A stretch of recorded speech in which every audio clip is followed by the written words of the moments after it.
Dear friends, ఈరోజు మనం what is the internal structure of kidney and structure of nephron గురించి ఒకసారి మాట్లాడుకుందాం. లాస్ట్ క్లాస్లో మనం ఏం చెప్పుకున్నాం అంటే ఇంటర్నల్ స్ట్రక్చర్ ఆఫ్ కిడ్నీ గురించి మాట్లాడుకున్నాం. అంటే కిడ్నీ అనేది అంతర్నిర్మాణం ఎలా ఉంటుంది అనే దాని గురించి మనం మాట్లాడుకున్నాం. దానిలోనే భాగంగానే మనం ఏం చెప్పుకున్నాం అంటే కిడ్నీ లోపల ఉన్నటువంటి the structural and functional units of the kidney is nephron అని చెప్పుకున్నాం. అంటే మూత్రపిండంలో ఉన్నటువంటి నిర్మాణాత్మక మరియు క్రియాత్మక ప్రమాణాన్ని నెఫ్రాన్ లేదా మూత్రస్రావ నాళిక లేదా యూరినిఫెరస్ ట్యూబ్యూల్ అని అంటారని మనం నేర్చుకున్నాం. అంతేకాకుండా ప్రతి మూత్రపిండంలో కూడా 1 మిలియన్ అంటే 10 లక్షల సంఖ్యలో ఈ నెఫ్రాన్లు అనేటటువంటి సన్నని దారాలనే భాగాలు ఉంటాయి అని మనం నేర్చుకున్నాం. ఇప్పుడు ఆ సన్నని దారాలంటి భాగాలైనటువంటి ఆ నెఫ్రాన్ ఏ నిర్మాణాన్ని కలిగి ఉంటుంది, what is the structure of nephron అనే దాని గురించి ఇప్పుడు మనం మాట్లాడుకుందాం. ఫస్ట్ నెఫ్రాన్, ఈ నెఫ్రాన్ అనేది ఏ విధంగా ఉంటుంది, దాని అంతర్నిర్మాణం ఎలా ఉంటుంది అనేది ఒకసారి మనం మాట్లాడుకుందాం. Nephron, A nephron is the basic structural and functional unit of the kidney. ఇక్కడ క్వశ్చన్ ఎలా అడుగుతాడంటే చాలాసార్లు క్వశ్చన్ అడిగాడండి, అనేక ఎగ్జామ్లో క్వశ్చన్ అడిగాడు. ఏమని అడిగాడంటే మూత్రపిండంలో ఉన్నటువంటి నిర్మాణాత్మక మరియు క్రియాత్మక ప్రమాణాన్ని ఏమని పిలుస్తారు అని అడిగాడు. దాని పేరే nephron. They are the microscopic structures. Microscopic అంటే అతి సూక్ష్మమైనటువంటి నిర్మాణాలు. Composed of a renal capsule and a renal tubule. The filter about 180 liters of fluid per day which is mostly reabsorbed. ఇక్కడ సాధారణంగా ఏంటంటే నెఫ్రాన్ అనేది ఎలా ఉంటుందంటే ఒక సన్నని పొడవైనటువంటి దారంలా ఉంటుందన్నమాట. ఇదే నెఫ్రాన్. నిజానికి ఈ దారాలన్నీ కలిపి ఒక రోజుకి ఒక కిడ్నీ లోపల ఇంచుమించుగా 180 లీటర్ల ఫ్లూయిడ్స్ ఉత్పత్తి అవుతాయండి. 180 లీటర్లు ఒక్క రోజులో మన కిడ్నీస్ ద్వారా 180 లీటర్లు ఉత్పత్తి అవుతాయి. ఇక్కడ చూడండి, మీకు బాగా గుర్తుంచుకోవాల్సిన పాయింట్ అంటే కిడ్నీస్ తయారు చేసేటటువంటి ప్రైమరీ యూరిన్ అని పిలుస్తారు దీన్ని. ప్రైమరీ యూరిన్, ఈ ప్రైమరీ యూరిన్ యొక్క పరిమాణం ఎంత అంటే 180 లీటర్లు. తెలుగులో ఏమంటారు అంటే ప్రాథమిక మూత్రము అంటారు. అంటే కిడ్నీ తయారు చేసినటువంటి ఒక రోజులో తయారు చేసేటటువంటి మూత్రం యొక్క పరిమాణం ఎంత అంటే 180 లీటర్లు ఉత్పత్తి చేస్తుంది. అయితే దీనిలో మ్యాక్సిమం ఫిల్టరేషన్ అయిపోతుంది, అంటే రీఅబ్జార్ప్షన్ అయిపోతుంది అనమాట. మళ్ళీ తిరిగి పునఃశ్వాసన చెందించుకుంటూ ఉంటుంది.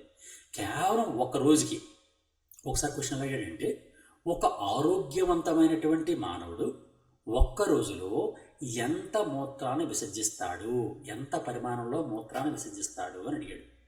మీరు జాగ్రత్తగా వినండి క్వశ్చన్.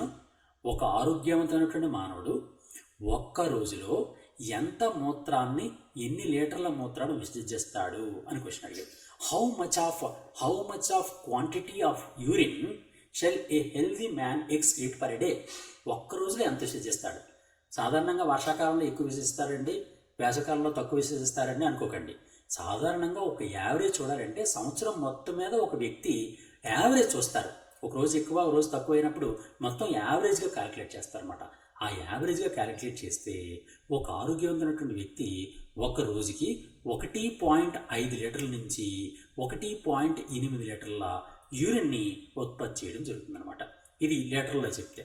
అదే ఎంఎల్లో చెప్తే 1500 ఎంఎల్, 1500 మిల్లీలీటర్ల నుంచి 1800 మిల్లీలీటర్ల వరకు కూడా ఒక ఆరోగ్యవంతమైనటువంటి వ్యక్తి 1800 మిల్లీలీటర్ల వరకు కూడా ఒక ఆరోగ్యవంతమైనటువంటి వ్యక్తి మూత్రాన్ని విసర్జిస్తాడు.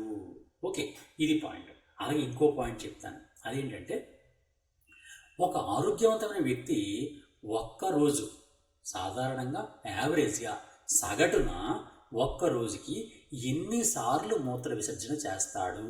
ఈ క్వశ్చన్ కూడా చాలాసార్లు క్వశ్చన్ అడిగాడు కాంపిటేటివ్ ఎగ్జామ్స్లో. ఒకసారి చూడండి, ఒక్క రోజుకి ఒక ఆరోగ్యవంతమైన వ్యక్తి ఎన్నిసార్లు మూత్ర విసర్జన చేస్తాడు అంటే వర్షాకాలంలో ఎక్కువసార్లు చేస్తాడు, వేసవకాలంలో తక్కువసార్లు చేస్తాడు అనకూడదు. యావరేజ్గా ఎంత, సైన్స్ పరంగా ఎంత అంటే దానికి ఒక ఈక్వేషన్ కూడా, అంటే ఒక ఎగ్జాంపుల్, ఒక సైంటిఫిక్ ప్రూఫ్ కూడా మీకు చూపిస్తాను. ఏంటంటే సాధారణంగా మనకి కిడ్నీస్ ఉన్నాయి కదండి. ఇలా కిడ్నీస్ 2 కిడ్నీస్ ఉన్నాయి మనకి. ఎక్కడ నడుముకి 2 వైపులా, వెన్నుపాముకి 2 వైపులా కూడా 2 కిడ్నీస్ ఉంటాయి. హైలం నుంచి ఇలా యూరేటర్ వస్తుంది.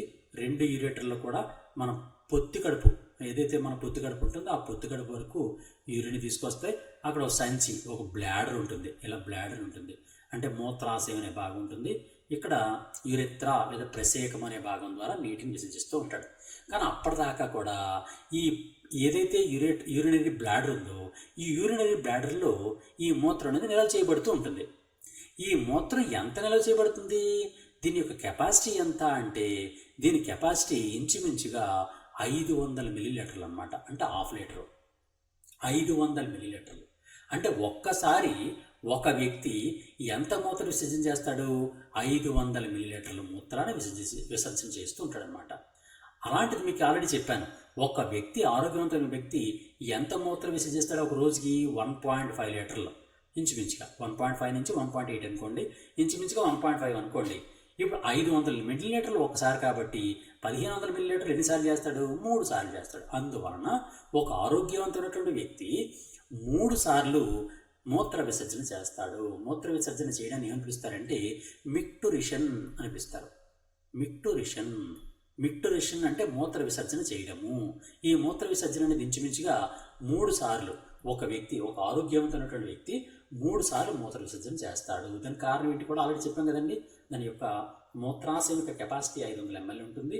మనం రోజుకి 1500 మిల్లీలీటర్లు లేదా 1.5 లీటర్లని మనం విసర్జన చేస్తాం కాబట్టి 3 సార్లు వ్యక్తి, ఆరోగ్యవంతమైన వ్యక్తి కూడా మిక్టురిషన్ అంటే విసర్జన క్రియ చేస్తూ ఉంటాడనమాట. సరే, ఇప్పుడు నెఫ్రాన్ యొక్క అంతర్నిర్మాణం చూద్దాం. నెఫ్రాన్ అనేది ఏ విధంగా ఉంటుంది, దాని అంతర్నిర్మాణం ఎలా ఉంటుంది? ఇగో ఇదే మొత్తం ఆ నెఫ్రాన్. ఇక్కడ మీకు డయాగ్రామ్ కనిపిస్తుంది, అదే నెఫ్రాన్. ఆ నెఫ్రాన్ ఎలా ఉంటుందని అంటే సాధారణంగా నెఫ్రాన్లో 2 భాగాలు ఉంటాయండి. ప్రధానంగా ఉండేటువంటి భాగాలు ఏంటంటే నెఫ్రాన్లో ఉన్నటువంటి భాగాలు ఏంటి అంటే 2 భాగాలు ఉంటాయి. ఒకటి మాల్ఫీజియన్ బాడీ అంటారు. ఫస్ట్ దాన్ని ఇదేంటో కూడా చెప్తాను. మాల్ఫీజియన్ బాడీ ఉంటుంది. అలాగే రెండోది కన్వల్యూటెడ్ ట్యూబ్యూల్ అంటారు. కన్వల్యూటెడ్ ట్యూబ్యూల్, ఈ విధంగా 2 భాగాలు ఉంటాయన్నమాట.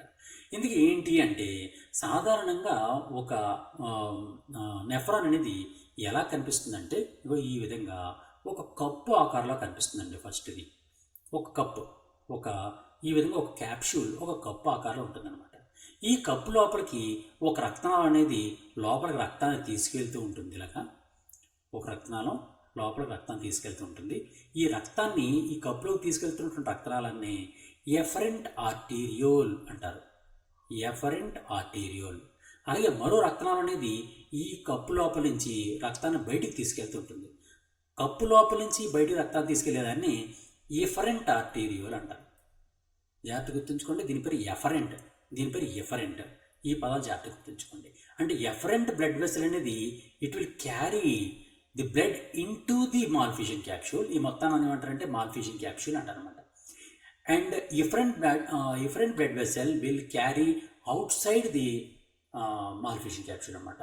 రక్తాన్ని బయటికి తీసుకెళ్తూ ఉంటుంది అనమాట. ఈ విధంగా ఇది బయటికి తీసుకెళ్తూ ఉంటుంది. ఓకే, సరే. ఇప్పుడు ఎఫరెంట్ ఆర్టీరియల్ 2 కూడా మాల్ఫీజియన్ క్యాప్సూల్ లోపలికి వెళ్ళే కదండి. ఈ మాల్ఫీజియన్ లోపలికి వెళ్ళిన తర్వాత ఇక్కడ ఒక నెట్వర్క్ లాంటిది ఏర్పడుతుంది అనమాట. ఇక్కడే ఒక నెట్వర్క్ అనమాట. ఇదంతా ఒక నెట్వర్క్లా ఉంటుంది. ఈ నెట్వర్క్ ఏమంటారంటే గ్లోమర్యులస్ అని పిలుస్తారు. ఈ కప్పు ఉంది కదండి, మొత్తం ఈ గ్లోమర్యులస్ పై భాగంలో ఉండే ఈ కప్పు ఏమంటారంటే బౌమన్స్ క్యాప్సూల్ అంటారు. ఈ విధంగా మాల్ఫీజియన్ క్యాప్సూల్ అనేది 2 భాగాలుగా డివైడ్ చేయ ఉంటుంది. ఒకటి బౌమన్స్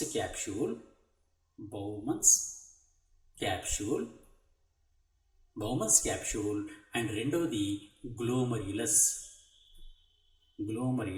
ఓకేనండి. మాల్ఫీజియన్ క్యాప్సూల్ దేని పిలుస్తారు? ఈ మొత్తం భాగాన్ని అంతని కలిపి మాల్ఫీజియన్ క్యాప్సూల్ అంటాం. ఈ క్యాప్సూల్ లోపల ఉన్నటువంటి పైన ఉన్నటువంటి ఓన్లీ కప్పు వంటి భాగాన్ని బౌమన్స్ క్యాప్సూల్ అని పిలుస్తారు. ఈ బౌమన్స్ క్యాప్సూల్ లోపల ఒక కప్పు లాంటి భాగం లోపల ఒక నెట్వర్క్ లాగా స్ట్రక్చర్ ఉంటుంది. బ్లడ్ వెసల్స్తో ఉన్నటువంటి నెట్వర్క్.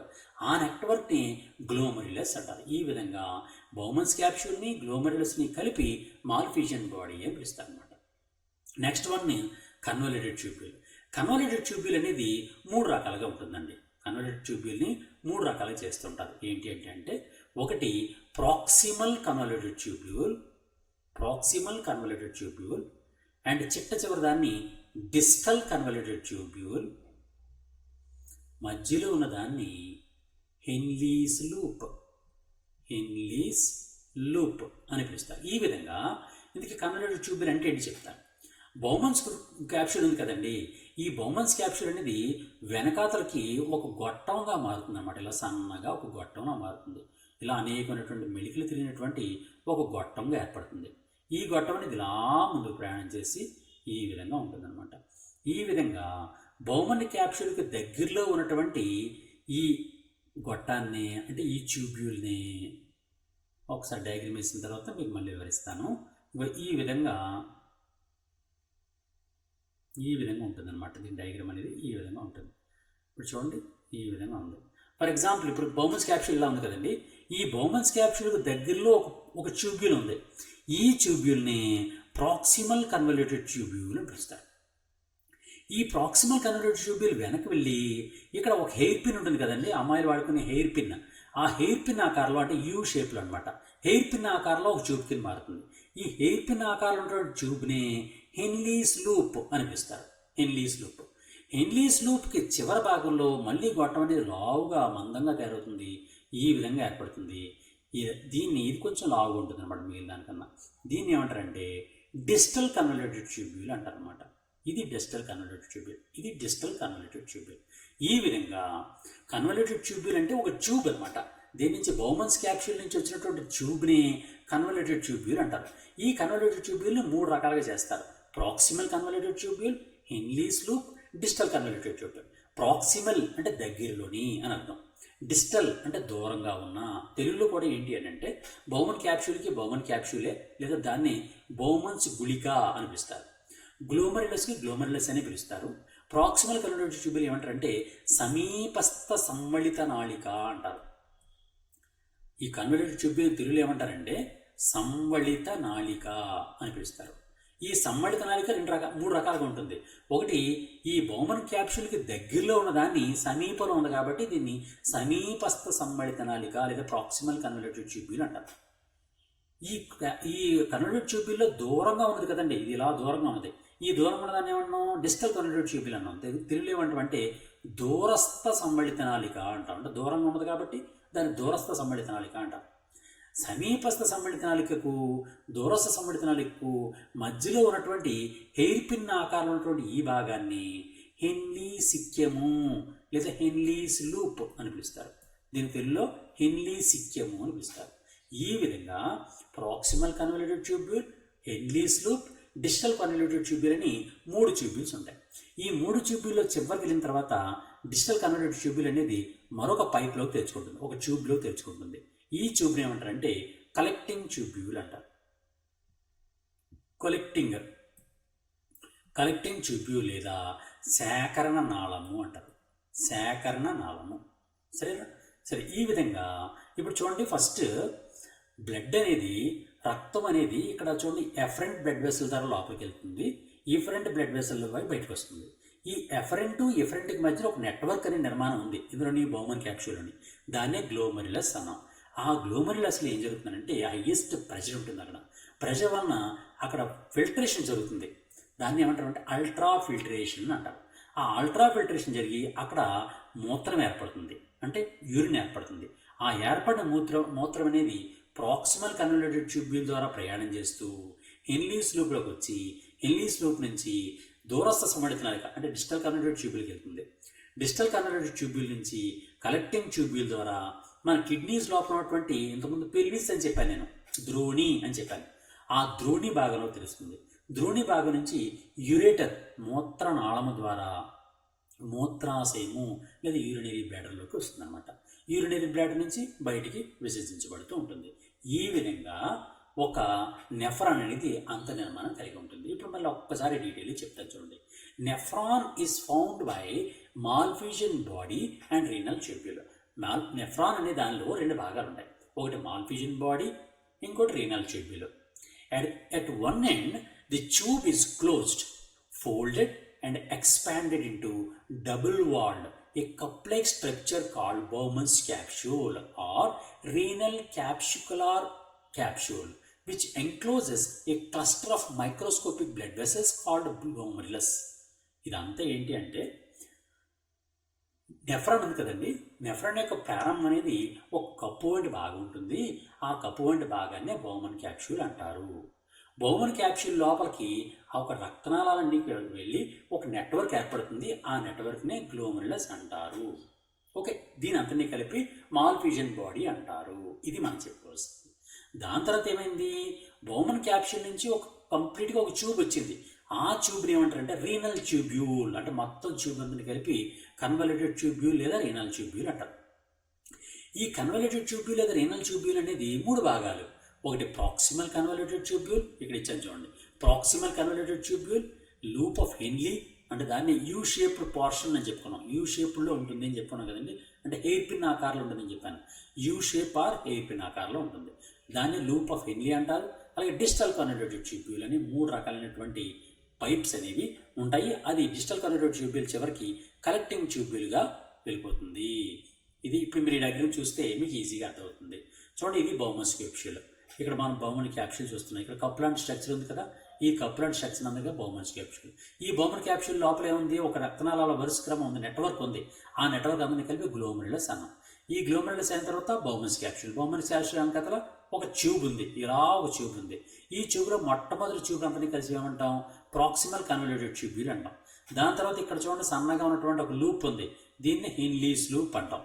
హెన్లీస్ లూప్, ఇది హెన్లీస్ లూప్. హెన్లీస్ లూప్ వెనకాల భాగంలో ఏముంది, ఒక పొడవైన గొట్టం ఉంటుంది, దాన్ని డిజిటల్ కన్వల్యూటెడ్ ట్యూబ్యూల్ అన్నాం.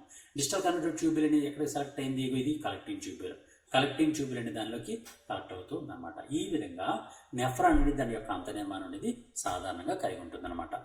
ఇప్పుడు రీనల్ ట్యూబ్యూల్ గురించి ఆల్రెడీ మనం మాట్లాడుకున్నాం. The renal tubule is a long and convoluted structure lined by cuboidal epithelium and that emerges from the glomerulus and can be divide into 3 parts based on the function. దాని function బట్టి దీన్ని 3 రకాలుగా వర్గీకరిస్తూ ఉంటారు. The long tube gives time and space for reabsorption of excess water from the initial filtrate. The advantage of the structure of nephron as a long tubular structure. ఇక్కడ మీకు ఒక point చెప్తాను, ఏంటి అంటే ఇప్పుడు మనకి బౌమన్ క్యాప్సూల్ లోపల urine తయారైపోయింది. యూరిన్ తయారైపోయిన తర్వాత ఇంక పొడవైనటువంటి గొట్టం, ఇంత పెద్ద గొట్టం ఉండాల్సినటువంటి అవసరం ఏంటి, చాలా పెద్ద పైప్ ఉంది కదా ట్యూబ్యూల్. ఈ పైప్లో ఫస్ట్ దాన్ని ఏమన్నా proximal convoluted tubule and Henle's loop and digital convoluted tubule అనే పెద్ద పైప్ లాంటి భాగం ఉంది. అదంతా కారణం ఏంటి అంటే ఒక్కసారి ఒక రోజుకి ఇంచుమించుగా 180 లీటర్ల ప్రైమరీ యూరిన్ని మన కిడ్నీ మొత్తం అంతా తయారు చేస్తూ ఉంటుంది. ఈ 150 లీటర్లని ఏమనిపిస్తారంటే ప్రైమరీ యూరిన్ అని పిలుస్తారు. ప్రైమరీ యూరిన్ లేదా ప్రాథమిక మూత్రము అంటారు. ఈ ప్రాథమిక మూత్రంలో మనకు ఉపయోగపడినటువంటి యూరియా ఉంటుంది, యూరిక్ యాసిడ్ కొద్దిగా ఉంటుంది. ఇలా కొన్ని భాగాలు ఉంటాయి, విసర్జక పదార్థాలు ఉంటాయి నైట్రోజన్ వేస్ట్లో. ఇది కాకుండా మనకు ఉపయోగపడే పదార్థాలైనటువంటి గ్లూకోజ్, మనం తిని జీర్ణం చేసుకుని రక్తం ద్వారా మన జీర్ణక్రియ ద్వారా పూర్తిగా జీర్ణం చేసుకొని రక్తంలోకి శోషించినటువంటి గ్లూకోజ్ కూడా యూరిన్ ద్వారా బయటకు వెళ్ళిపోతే ప్రమాదం కదా. అందులో ఈ గ్లూకోజ్ అనేది ప్రైమరీ యూరిన్ ఉంటుంది. అలాగే అమైనో యాసిడ్స్, మనం ప్రోటీన్స్ అనేవి తీసుకొని వాటిని జీర్ణం చేసుకొని అమైనో యాసిడ్స్ కింద మార్చాం. రక్తం ద్వారా ప్రయాణం చేస్తున్నప్పుడు కిడ్నీస్ వాటిని కూడా వడగొట్టి బయటకు పంపించేస్తే మనకు ప్రమాదం. అందులో అమైనో యాసిడ్స్ వెళ్ళిపోకూడదు. అలాగే వాటర్, మనం చాలా స్కార్సిటీ ఒక్కోసారి ఉంటుంది, ఆ వాటర్ అనేది కూడా ఎట్టి పరిస్థితుల్లో ఎక్కువ వెళ్ళిపోకూడదు. అందులో ఈ విధంగా ఉపయోగపడేటటువంటి glucose, amino acids, water, calcium, sodium, potassium, ఇలా ఇవన్నీ కూడా ఉపయోగపడే పదార్థాలు. ఇటువంటి ఉపయోగపడే పదార్థాలని ఈ proximal convoluted tubule, Henle's loop and digital convoluted tubule అనేవి తిరిగి శోషించుకుంటాయి. దాన్నే రీఅబ్జార్ప్షన్ అంటారు. Okay, reabsorption. ఆ రీఅబ్జార్ప్షన్ కోసమని మనకి ఈ విధమైనటువంటి రీనల్ ట్యూబ్యూల్ అనేది పొడవైనటువంటి రీనల్ ట్యూబ్యూల్ ఉంటుంది. ఇది దానికి అవసరం అనమాట. మనకు అవసరం దేనికండి, ఈ రీనల్ ట్యూబ్యూల్ అనేది ప్రాక్సిమల్ కన్వల్యూటెడ్ ట్యూబ్యూల్ గాను, హెన్లీస్ లూప్ ఆర్ నెఫ్రైటిక్ లూప్ అని కానీ, డిజిటల్ కన్వర్టెడ్ ట్యూబ్లు కానీ ఇదంతా ఉండడానికి కారణం ఏంటి అంటే ఇదంతట్లోనే ఏమవుతుందంటే మనకు ఉపయోగపడే పదార్థాలన్నీ కూడా తిరిగి పునఃశోషణ చెందించుకుంటూ ఉంటాం. Reabsorption of water, reabsorption of glucose, reabsorption of amino acids, reabsorption of calcium, reabsorption of sodium, reabsorption of chlorine, ఇలా ఉపయోగపడే పదార్థాలన్నీ కూడా ప్రైమరీలో ఉన్నటువంటి ఉపయోగపడే పదార్థాలన్నీ కూడా మళ్ళీ రీఅబ్జార్ప్షన్ చేసుకుంటాము. దానికోసమని రీనల్ ట్యూబ్యూల్ అనేది ఉపయోగపడుతూ ఉంటుంది అనమాట. ఇప్పుడు మళ్ళీ ఒకసారి చెప్తాను చూడండి. The first part is called as proximal convoluted tubule or PCT. Due to its proximity to the glomerulus it stays in the renal cortex. ఇది రీనల్ కార్టెక్స్లో ఉంటుందన్నమాట. The second part is called as loop of Henle or nephritic loop because it forms a loop with descending and ascending limbs that goes through the renal medulla. The third part of the renal tubule is called as distal convoluted tubule or DCT, and this part is also restricted to the renal cortex. The capillaries of the glomerulus extend to form highly coiled tubules called PCT. ఇక్కడ దీని గురించి మళ్ళీ ఇంకొక detail వివరిస్తాను మీకు. PCT continues to form the loop of Henle which ascends to DCT, which in turn opens into the collecting duct. The major function of the tubules is reabsorption, and the process can either be through active transport or passive transport. In addition, secretions by tubules help in the urine formation without affecting the electrolyte balance of the body. సాధారణంగా ఏంటి అంటే మన body లోపల ఏర్పడినటువంటి nitrogenous waste ఏవైతే ఉన్నాయో వాటిని బయటకు పంపించాలనేది ఇక్కడ ముఖ్య కర్తవ్యం.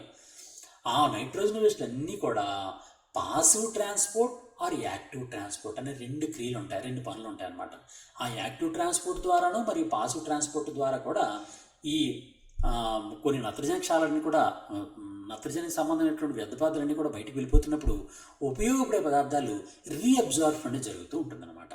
ఆ విధంగా జరగడం కోసమని proximal converted tubule, Henle's loop, digital converted tubule కూడా ఉపయోగపడుతూ ఉంటాయన్నమాట. The blood brought by the renal artery is filtered by the glomerulus and then passed to the proximal converted tubule. Maximum reabsorption takes place in proximal convoluted tubule of the nephron. Proximal convoluted tubule is the region of renal tubule where reabsorption of essential substances like glucose, proteins, amino acids, a major portion of electrolytes and water takes place. Main మనం 3 tubules చెప్పుకున్నాం కదండి. Proximal converted tubule, Henle's loop, digital converted tubule చెప్పాం కదా. ఈ మూడిట్లో కూడా మొట్టమొదటినటువంటి proximal converted ట్యూబ్యూల్లోనే ప్రధానమైనటువంటి పదార్థాలైనటువంటి మనకు చాలా ఉపయోగపడే పదార్థాలైనటువంటి గ్లూకోజ్ కానీ, ప్రోటీన్స్ కానీ, అమైనో యాసిడ్స్ కానీ, ఈ మేజర్ పోర్షన్ ఆఫ్ ఎలక్ట్రోలైట్స్ కానీ, అంతేగాని వాటర్ కానీ ఇవన్నీ కూడా రీఅబ్జార్ప్షన్ అయిపోతాయి. ఎక్కడ అవుతున్నాయండి? ఎక్కువగా ప్రాక్సిమల్ కన్వర్టెడ్ ట్యూబ్యూల్లోనే అయిపోతాయి. Reabsorption takes place at the expense of energy. The process is called as active energy. ఇక్కడ యాక్టివ్, పాసివ్ అని రెండు చెప్పాను నేను ఇందాక. Active and passive. Active transport, passive transport అన్నాం. యాక్టివ్ ట్రాన్స్పోర్ట్ అనే దానిలో ఎనర్జీ యూటిలైజ్ చేయబడి రీఅబ్జార్ప్షన్ జరిగితే దాన్ని యాక్టివ్ ట్రాన్స్పోర్ట్ అంటారు. ఈ ఎనర్జీ ప్రొడక్షన్ అనేది లేదా ఎనర్జీ యూటిలైజేషన్ అనేది జరగకుండా డైరెక్ట్గా రీఅబ్జార్ప్షన్ జరిగిపోతే దాన్ని పాసివ్ ట్రాన్స్పోర్ట్ అని పిలుస్తారు అనమాట. అదే తేడా. ఈ proximal converted tubule selectively secretes ions such as hydrogen, ammonia and potassium into the filtrate and absorbs bicarbonate from it. Thus, proximal convoluted tubule maintains the electrolyte and acid-base balance of the body fluids. And Henle's loop, if you see the Henle's loop has a descending and an ascending limb. ఇక్కడ Henle's loop ఉంది కదండి. Henle's loop ఎలా చేసుకున్నాం మన diagram? ఇలా you షేప్లో ఉంది కదా. ఈ యూ షేప్లో ఉన్నటువంటి ఇలా పైప్ని Henle's loop అన్నాం. ఈ Henle's loop 2 పైప్స్ ఉన్నాయి. ఒకటేమో పైకి వెళ్తుంది, ఇంకోటి కిందకి వస్తుంది. ఈ కిందకి వెళ్తుంది దాన్ని ఏమంటాం? డిసెండింగ్ లింబ్ అంటాం. పైకి వెళ్తుంది దాన్ని ఏమంటాం? ఎసెండింగ్ లింబ్ అంటాం. డిసెండింగ్ లింబు, ఎసెండింగ్ లింబు అంటే అవరోహణ నాళము, ఆరోహణ నాళము. ఓకే, అవరోహణ నాళం అంటే ఫస్ట్ది, ఆరోహణ నాళం అంటే రెండవది అనమాట. పైకి వెళ్తుంది. ఈ విధంగా 2 నాళాలు ఉంటాయి. కిందకి వెళ్ళే నాళం ఒకటి, పైకి వెళ్ళే నాళం ఒకటి. ఈ విధంగా 2 నాళాలు కూడా ఉంటాయి. Being parts of the same loop both the descending and ascending limbs show different permeability. నిజానికి ఈ రెండు కూడా ఒకే పైప్ అయినప్పటికి కూడా ఈ రెండు కూడా వేరు వేరు పర్మియబిలిటీ కలిగి ఉంటాయి అన్నమాట. వేరు వేరు వాటిని రీఅబ్జర్వ్ చేస్తూ ఉంటాయి. Descending limb is permeable to water. ఈ డిసెండింగ్ లింబ్ ఏదైతే ఉందో అది వాటర్కు మాత్రమే రీఅబ్జర్ప్షన్ చేస్తూ ఉంటుంది, but impermeable to electrolyte. While ascending limb is permeable to electrolytes but impermeable to water. ఇక్కడ చూడండి, డిసెండింగ్ లింబ్ అన్నాను కదా, అవరోహణ నాళం. ఈ అవరోహణ నాళం అనేది వాటర్ని రీఅబ్జర్వ్ చేస్తూ ఉంటుంది. ఆరోహణ నాళం అనేది ఎలక్ట్రోలైట్స్ ఉన్నాయి కదండి. ఫర్ ఎగ్జాంపుల్ కాల్షియం, పొటాషియం ఇలాంటి ఎలక్ట్రోలైట్స్ ఏవైతే ఉన్నాయో, సోడియం ఇలాంటి ఎలక్ట్రోలైట్స్ ఏవైతే ఉన్నాయో ఆ ఎలక్ట్రోలైట్స్ని రీఅబ్జర్వ్ చేస్తూ ఉంటుంది అనమాట. చూడండి ఇక్కడ పాయింట్ జాగ్రత్తగా, రెండు కూడా ఒకే లూప్ ఒకే భాగం, కానీ క్రిందకి వెళ్తున్నటువంటి నాళాన్ని అవరోహణ నాళం అన్నాం, పైకి వెళ్తున్న నాళాన్ని ఆరోహణ నాళం అన్నాం. అవరోహణ నాళం అనేది వాటర్ని రీఅబ్జర్వ్ చేస్తూ ఉంటే ఆరోహణ నాళం అనేది ఎలక్ట్రోలైట్ని రీఅబ్జర్వ్ చేస్తూ ఉంటుంది. ఇది మనం గుర్తుంచుకోవాల్సిన పాయింట్ అనమాట. Since the electrolytes get reabsorbed at the ascending loop of Henle, the filtrate gets diluted as it moves towards the ascending limb, but reabsorption is limited in this segment. అలాగే డిస్టల్ కన్వర్టెడ్ ట్యూబ్యూల్ చూసాం అనుకోండి. This distal converted tubule which is the part of the nephron connects and empties its contents into the collecting duct that line the medullary pyramids. The collecting ducts, a mass contents from multiple nephrons and fuse together as they enter the papillae of the renal medulla. Similar to PCT, DCT also secrete ions such as hydrogen, potassium and ammonia into the filtrate, while reabsorbing the bicarbonate from the filtrate. Conditional reabsorption of sodium ions and water takes place in distal convoluted tubule. Thus, it maintains the pH and sodium potassium level in blood cells. ఏదైనా కానీ మొత్తానికి మనకు కావాల్సిన point ఏంటి అంటే, proximal convoluted ట్యూబ్యూల్లో అత్యధికంగా ఏవైతే మనకు అవసరం అవుతాయో అత్యంత అవసరమైనటువంటి glucose, protein, amino acids, major portions of electrolytes, water ఇవన్నీ కూడా రీఅబ్సార్ప్షన్ జరుగుతాయి. లూప్ ఆఫ్ హెన్లీలోని డిసెండింగ్ లూప్లో వాటర్ రీఅబ్జార్ప్షన్ జరుగుతుంది. లూప్ ఆఫ్ హెన్లీలోని ఎసెండింగ్ లూప్ ఆరోహణ నాళంలో ఎలక్ట్రోలైట్స్ యొక్క అబ్జార్ప్షన్ జరుగుతుంది. డిస్టల్ కన్వర్టెడ్ ట్యూబ్యూల్లో ప్రధానంగా మనకి ఏవైతే అవసరమైనటువంటి మెటీరియల్స్ ఉంటాయో ఆ అవసరమైనటువంటి మెటీరియల్ అయినటువంటి for example hydrogen, potassium, ammonia ఇలాంటివి కూడా ఈ ఫిల్ట్రేట్లో ఏవైతే ఉన్నాయో అవన్నీ కూడా బయట పంపించబడుతూ బైకార్బోనేట్లను మాత్రం ఇది అబ్జార్బ్ చేస్తూ ఉంటుంది. ఈ విధంగా మన డిస్టల్ కన్వర్టెడ్ ట్యూబ్యూల్లో మనకి రీఅబ్జార్ప్షన్ జరుగుతూ ఉంటుందన్నమాట. ఓకే, ఆ డిస్టల్ కన్వర్టెడ్ ట్యూబ్యూల్ చివరికి ఎక్కడికి వెళ్తుంది? సేకరణ నాళము లేదా కలెక్టింగ్ డక్ట్లోకి వెళ్తుంది. సేకరణ నాళం. ఈ collecting duct is a long straight tube where potassium and hydrogen ions are secreted to maintain the electrolyte balance of the blood. This is also the region where the maximum reabsorption of water takes place to produce concentrated urine. చిట్టచివరికి ఏమవుతుందంటే water కూడా పూర్తిగా absorb చేసుకొని collecting డక్ట్లో urine అనేది కంప్లీట్గా concentrate అయిపోతుంది అనమాట. బాగా concentration, high కాన్సన్ట్రేషన్లోకి వెళ్ళిపోతూ ఉంటుందన్నమాట. ఈ విధంగా కన్వర్టెడ్ ట్యూబ్యూల్ అనేది మనకు సాధారణంగా దాన్ని పూర్తిగా రీఅబ్జార్ప్షన్ అనేది చేస్తూ ఉంటుందన్నమాట. ఇప్పుడు రీనల్ క్యాప్సూల్ ఇంతకుముందు మనం మాట్లాడుకున్నాం, బౌమన్స్ క్యాప్సూల్, రీనల్ క్యాప్సూల్. ఈ బౌమన్స్ క్యాప్సూల్లో కూడా ఏం జరుగుతుందంటే మనకి ఫిల్ట్రేషన్ జరగడం వలన మనకి యూరిన్ ఫార్మేషన్ అనేది జరుగుతూ ఉంటుందన్నమాట. ఈ విధంగా మొత్తం మాల్ఫిషన్ క్యాప్సూల్ అనేది వాడకొట్టడానికి పనికొచ్చింది. మాల్ఫిషన్ క్యాప్సూల్ ఉండే బౌమన్స్ క్యాప్సూల్, గ్లోమరులస్ ఫిల్ట్రేషన్ చేసాయి. ఫిల్ట్రేషన్ ద్వారా maximum amount of primary urine తయారు చేసాయి. ప్రైమరీ యూరిన్లో ఉన్నటువంటి ప్రధానమైనటువంటి అవసరమైనటువంటి పదార్థాలు అయినటువంటి glucose, proteins, amino acids, electrolytes అనేటువంటి సోడియము, క్లోరిన్, పొటాషియము, కాల్షియం ఇలాంటి మెటీరియల్ అన్నింటినీ కూడా కన్వర్టెడ్ ట్యూబ్యూల్ అనేది రీఅబ్జార్ప్షన్ చేసుకోవడం జరిగింది. చివరికి కాన్సన్ట్రేటెడ్ అయినటువంటి యూరిన్ని మనం డిస్టల్ కన్వర్టెడ్ ట్యూబ్యూల్ నుంచి కలెక్టింగ్ డక్ట్లోకి వెళ్ళింది. కలెక్టింగ్ డక్ట్ నుంచి యూరేటర్ ద్వారా అంటే డైరెక్ట్గా మన పెల్విస్ భాగంకి వచ్చేస్తుంది. పెల్విస్ నుంచి యూరేటర్ ద్వారా యూరినరీ బ్లాడర్కి వచ్చేస్తుంది. మళ్ళీ అవసరమైన సమయంలో కొంత పోయిన తర్వాత యూరినరీ బ్లాడర్ నుంచి బయటికి విసర్జించబడుతూ ఉంటుంది అనమాట. ఈ విధంగా మన కిడ్నీ లోపల యూరిన్ అనేది తయారు చేయబడి ఫిల్టరేషన్ చేయడం జరుగుతూ ఉంటుందన్నమాట. ఇప్పుడు మనం ఏం చెప్పుకుందాం అంటే ఈ నెఫ్రాన్లు అనేవి ముఖ్యంగా ఒకే రకంగా ఉండదు, అన్నీ ఒక రకంగా ఉండవు. సాధారణంగా ఈ నెఫ్రాన్లు అనేవి 2 రకాలుగా ఉంటాయన్నమాట. అవి ఏంటి అని అంటే, ఒకటి ఫస్ట్ దాన్ని ఏమని పిలుస్తారంటే సాధారణంగా ఎలా ఉంటుందంటే ఒకదాన్ని కార్టికల్ నెఫ్రాన్స్ అంటారు. ఇంతకుముందు నేను ఒక పాయింట్ చెప్పాను ఏంటి అంటే, కిడ్నీ లోపల ఉన్నటువంటి 2 భాగాల్లో బయట ఉండే భాగాన్ని కార్టెక్స్ అంటారని, లోపల ఉండే భాగాన్ని మిడిల్లా అంటారని చెప్పాను. అవి ఉన్నటువంటి నెఫ్రాన్ ఉన్నటువంటి భాగాన్ని బట్టి నెఫ్రాన్లు 2 రకాలుగా వర్గీకరిస్తూ ఉంటారనమాట. అవి ఏంటంటే ఇప్పుడు ఒకసారి చెప్తాను.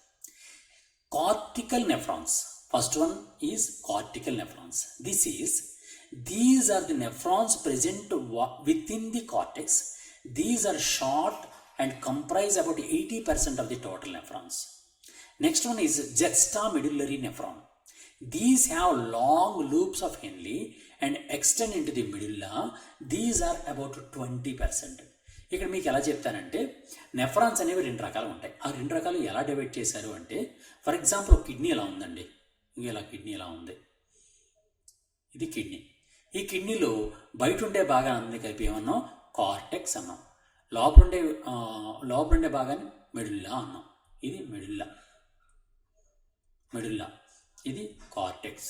ఓకే, ఇప్పుడు మనకి ఏంటంటే నెఫ్రాన్ అనేది, ఫర్ ఎగ్జాంపుల్ కొన్ని నెఫ్రాన్లు అనేవి ఈ విధంగా మాల్ఫిజన్ క్యాప్సూల్ కలిగి ఉండి హెన్లీస్ లూప్ని కలిగి ఉండి, ఈ లూప్ అనేది కేవలం ఇక్కడే ఉంటుందన్నమాట.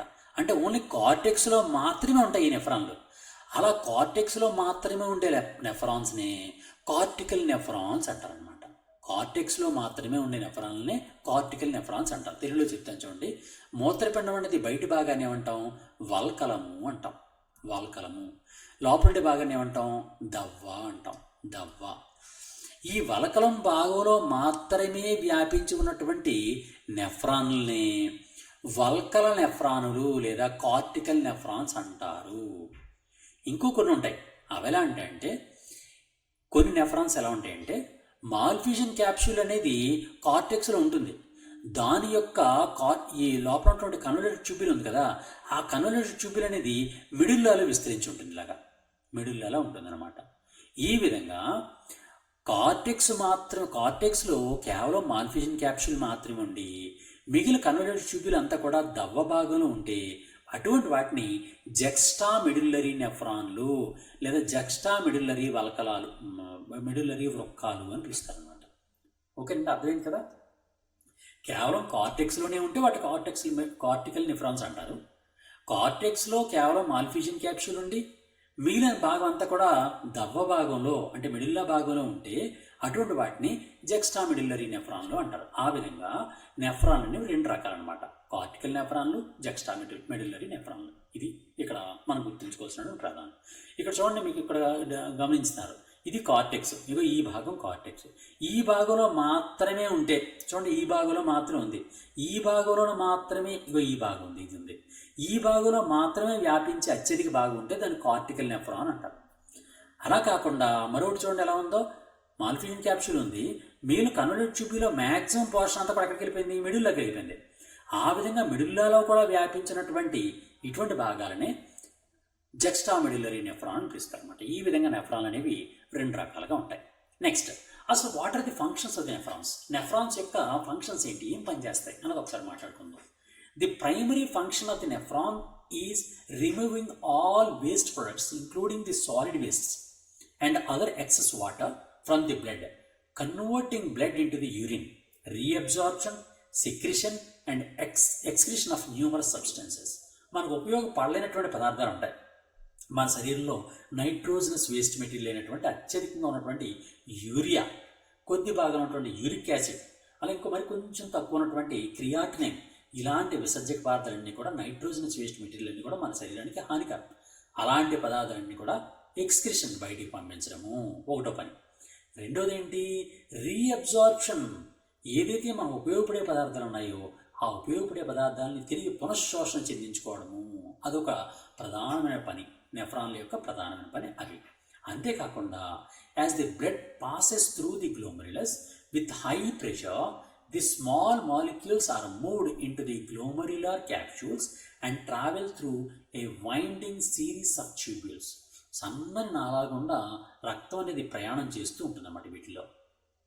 The cell present in each tube absorbs different molecules excluding the glucose, water and other beneficial molecules which are called as ultrafiltrate. అల్ట్రాఫిల్ట్రేట్లో ఉన్నటువంటి పదార్థాలు అంటే ఏవైతే మనకి ఫిల్టరేషన్ చేసినటువంటి పదార్థం ఉందో, ప్రైమరీ యూరిన్ ఉందో, దానిలో ఉపయోగపడే పదార్థాలైనటువంటి glucose, water, proteins, amino acids వాటిని రీఅబ్జార్ప్షన్ చేయడము. As the ultrafiltrate molecules travels down the tubule they become more and more hypertonic, which results in more amount of water to be extracted from the ultrafiltrate before it exists in the nephron. The blood surrounding the nephron travels back into the body through the renal blood vessels, which are free of toxins and other excess substances. The obtained ultrafiltrate use urine, which travels down via the collecting duct to the bladder, where it will be stored and released through the urethra. ఈ విధంగా మొత్తం ఏదైతే ఉపయోగపడే పదార్థాలు ఉన్నాయో ఆ ఉపయోగపడే పదార్థాలన్నీ కూడా రీఅబ్జార్ప్షన్ చేసిన తర్వాత కేవలం వ్యర్థ పదార్థాలు కలిగినటువంటి యూరిన్ మాత్రమే మన యూరినరీ బ్లాడర్లో కొంతకాలం కొంతసేపు నిల్వ చేయబడి యూరినరీ బ్లాడర్ నుంచి ఓపెన్ అవుతున్నటువంటి యురెత్రా అనే భాగం ద్వారా బయటికి విసర్జించబడడం జరుగుతూ ఉంటుంది. ఓకే, ఆ విధంగా జరుగుతుంది. ఇప్పుడు ఇక్కడ డయాగ్రామ్లో ఒకసారి చూడండి, క్లారిటీ మీకు వస్తుంది బాగా. ఇక కిడ్నీస్ ఉన్నాయి. ఇక్కడ పూర్తిగా ఈ కిడ్నీస్ గురించి మీరు ఆల్రెడీ గమనించవచ్చు. ఇక ఈ విధంగా కిడ్నీస్ అనేవి 2 కిడ్నీస్ అనేవి ఈ నడుముకి 2 వైపులా 2 కిడ్నీస్ ఇలా ఉన్నాయి. ఇందాక మనం చెప్పినట్టుగా ఈ కిడ్నీస్లో ఉన్నటువంటి ఈ భాగాలు ఏవైతే ఉన్నాయో అంటే నెఫ్రాన్స్ ఏవైతే ఉన్నాయో ప్రతి కిడ్నీలో ఉన్నటువంటి ఇంచుమించుగా 1 మిలియన్ అంటే 10 లక్షల వరకు ఉన్నటువంటి నెఫ్రాన్స్ అన్నీ కూడా యూరిన్ ప్రొడక్షన్ చేసి ఆ యూరిన్ని యూరేటర్ అనే పైప్స్ ద్వారా చూడండి, ఇగో ఇవే పైప్స్, యూరేటర్ అనే పైప్స్, ఇదొక యూరేటర్ అనే పైపు, ఇదో యూరేటర్ అనే పైపు. ఈ యూరేటర్ అనే పైపుల ద్వారా మన పూర్తి కడుపులో తీసుకొస్తుంది అనమాట. యూరేటర్ని మనం తెలియమంటామండి మూత్రనాళము అంటారనమాట. ఇది యూరేటర్ లేదా మూత్రనాళం. ఈ మూత్రనాళాలన్నీ కూడా యూరిన్ని మనకు పూర్తి కడుపులో తీసుకొస్తాయి. మన పూర్తి కడుపులో ఏముంది, ప్రత్యేకమైనటువంటి ఒక బ్లాడర్ ఉంది. బ్లాడర్ని ఏమంటాం తెలుగులో మూత్రాశయము అంటారు. ఆ మూత్రాశయంలో ఈ యూరిన్ అనేది నిల్వ చేయబడుతూ ఉంటుందన్నమాట. ఈ నిల్వ చేయనటువంటి యూరిన్ అనేది ఈ యురెత్రా అనేటటువంటి ఒక ఓపెనింగ్ ద్వారా తర్వాత యురెత్రా లేదా ప్రసేకము అంటారు తెలుగులో ప్రసేకము ఈ ప్రసేకము అనేటటువంటి యురెత్రా అనేటటువంటి ఓపెనింగ్ ద్వారా యూరిన్ అనేది బయటికి విసర్జించబడుతూ ఉంటుందన్నమాట. A pair of thin muscular tubes called the ureter comes out of the each kidney extending from the renal pelvis. It connects the urinary bladder and the kidney. It carries urine from kidney to the urinary bladder. ఈ విధంగా carry చేస్తుంది. Urinary బ్లాడర్లో కొంతసేపు నిల్వ చేయబడుతూ ఉంటుంది. ఇప్పుడు urinary bladder గురించి చూద్దాం. It is a muscular sac like structure which stores urine. The urinary bladder is emptied by the process of micturition. సాధారణంగా యూరినరీ బ్లాడర్ నుంచి యూరిన్ బయటికి పంపించడానికి ఏమంటారంటే మిక్టురిషన్ అంటారు. తెలుగులో కూడా ఇదే అంటారు. మిక్టురిషన్ అంటే అర్థం ఏంటంటే మిక్టురిషన్ అంటే అర్థం ఏంటంటే మిక్టురిషన్ అంటే అర్థం ఏంటంటే యూరినరీ బ్లాడర్ నుంచి అంటే మూత్రనాళం లేదా మూత్రాశయం నుంచి మూత్రము బయటికి విసర్జించే ప్రక్రియనే మిక్టురిషన్ అంటారు. The act of urination is called as urination micturition. Act of urination ఏమంటారండి, మిక్టురిషన్ అంటారు. ఈ పాయింట్ చాలా జాగ్రత్తగా గుర్తుంచుకోవాలి. అలాగే యూరినరీ బ్లాడర్ అనేది ఎంత సైజు కలిగి ఉంటుందంటే ఇంచుమించుగా 500 నుంచి 700 సెంటీమీటర్ క్యూబ్స్ లేదా మిల్లీలీటర్స్ కలిగి ఉంటుంది అనమాట. 500 నుంచి 700 మిల్లీలీటర్స్ సైజ్ అనేది కలిగి ఉంటుంది అనమాట. When about 200 centimetre cube or more urine is collect in the bladder, stretch receptors are stimulated leading to desired discharge of urine.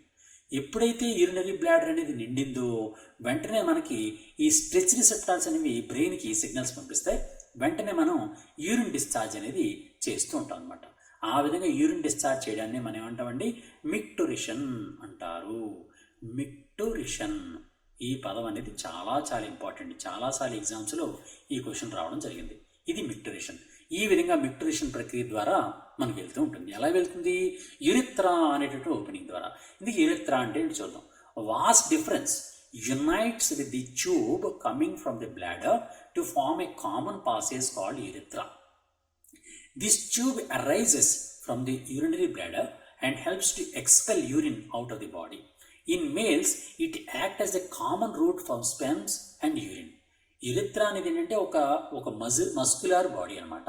ఆ మస్కులర్ బాడీ అనే దానిలో గుండా యూరినరీ బ్లాడర్ అనే నుంచి వచ్చినటువంటి ఓపెనింగ్ అనేది ఇందులో తెచ్చుకుంటూ మన యూరిన్ పాస్ చేస్తూ ఉంటాం. అయితే ఫీమేల్కి అది సెపరేట్గా ఉంటుంది, కానీ మేల్స్లో మాత్రం స్పెమ్ సెల్స్ ఏవైతే రిప్రొడక్టివ్ సెల్స్ వస్తూ ఉంటాయో ఆ రిప్రొడక్టివ్ సెల్స్ నుంచి వచ్చినటువంటి అంటే రిప్రొడక్టివ్ సిస్టమ్ నుంచి వచ్చినటువంటి స్పెమ్ సెల్స్ అలాగే యూరిన్ ఈ రెండు కూడా ఒకే ఓపెనింగ్ నుంచి బయటకు విసర్జించబడుతూ ఉంటుంది. దాన్నే మనం ప్రత్యేకంగా యురిత్రా అని పిలుస్తాం అనమాట. అయితే ఈ ఫీమేల్లో కొంచెం సెపరేట్గా ఉంటాయి, అంటే అండం విడుదలవుతున్నటువంటి భాగం వేరేగా ఉంటుంది, యూరిన్ బయట విడుదలయ్యేది వేరేగా ఉంటుంది. కానీ మేల్స్లో మాత్రం ఈ స్పెమ్ సెల్స్ అండ్ యూరిన్ కూడా ఒకే కామన్ రూట్ ద్వారానే బయటకు విడుదలవుతూ ఉంటాయి. దాన్ని యురిత్రా అని పిలుస్తాం అనమాట. ఈ విధంగా యురిత్రా అనే భాగం ద్వారా మనకు విసర్జించబడుతూ ఉంటుంది. ఈ విధంగా మొత్తానికి మనకు కావాల్సిన పాయింట్ ఏంటంటే మొత్తం యూరినరీ బ్లాడర్లో లేదా ఎక్స్క్రిటరీ సిస్టమ్ మొత్తం మీద ఈ ఉన్నటువంటి రెండు కిడ్నీస్ కూడా ప్రత్యేకమైనటువంటి యూరిన్ని తయారు చేసి ఆ యూరిన్ ఫార్మేషన్ జరిగిన తర్వాత ఆ యూరిన్ అనేది ప్రత్యేకంగా ఒక సంచి వంటి భాగంలోకి తీసుకొచ్చి దాని నుంచి అవసరమైన సమయంలో బయటికి విసర్జిస్తూ జరుగుతుంటుంది. ఈ విధంగా ఎక్స్క్రిటరీ సిస్టమ్ అనేది హ్యూమన్ బీయింగ్స్లో ఎక్స్క్రిటరీ సిస్టమ్ విసర్జక వ్యవస్థ అనేది ఈ విధమైన నిర్మాణాన్ని కలిగి ఉంటుంది, ఈ విధమైన వర్కింగ్ మెకానిజంని కలిగి ఉంటుంది అనమాట. దీని మీదే మ్యాక్సిమం క్వశ్చన్స్ అన్ని కూడా చాలాసార్లు క్వశ్చన్ రావడం జరిగింది. ఏ విధంగా క్వశ్చన్ ఇచ్చినా సరే మీరు ఈ లెసన్ పర్ఫెక్ట్గా విన్నారంటే ఏ విధంగా క్వశ్చన్ ఇచ్చినా సరే మీరు రాయగలుగుతారు. మీకు ఇంకా ఏమైనా డౌట్స్ ఉంటే దీనిలో తప్పనిసరిగా నాకు కామెంట్ రూపంలో తెలియజేయండి. నేను దానికి సంబంధించినటువంటి వివరణని కంప్లీట్ డీటెయిల్డ్ వివరణ నేను మీకు ఇవ్వడానికి ప్రయత్నం చేస్తాను. ఈ వివరణలో ఇంకా మీకు ఏమైనా కావాలనుకుంటే ఒక వీడియో కూడా సెపరేట్ వీడియో కూడా చేసి దానికి సెపరేట్గా నేను దాన్ని తయారు చేస్తాను. మీ మిత్రులారా మీరు తప్పనిసరిగా కాంపిటేటివ్ ఎగ్జామ్లో మీరు హయ్యెస్ట్ మార్క్స్ రావాలంటే కంపల్సరిగా ఈ జనరల్ సైన్స్ విభాగం అనేది చాలా ఇంపార్టెంట్. ప్రతి ఎగ్జామ్లో కూడా హయ్యెస్ట్ నెంబర్ ఆఫ్ క్వశ్చన్స్ అనేవి జనరల్ సైన్స్ నుంచి వస్తున్నాయి కాబట్టి నేను ఇంత ఇన్డెప్త్గా మీకు వివరిస్తున్నాను. ఇంకా ఏమైనా డౌట్స్ ఉంటే నాకు తెలియజేయండి. అంతేకాకుండా మీ మిత్రులకు కూడా మన ఏకలవ్య మెటీరియల్స్ గురించి మన ఏకలవ్య వీడియోస్ గురించి మీ మిత్రులకు కూడా షేర్ చేయండి. మీ మిత్రులు కూడా గాంధీవం యాప్ని ప్లేస్టోర్ నుంచి GANDEVAM గాంధీవం అని టైప్ చేసి గాంధీవం యాప్ని ప్లేస్టోర్ నుంచి డౌన్లోడ్ చేసుకొని దాన్ని కూడా యూటిలైజ్ చేసుకోమని మీ మిత్రులు కూడా తెలియజేస్తారని కోరుకుంటూ all the best. God bless you. Thank you very much.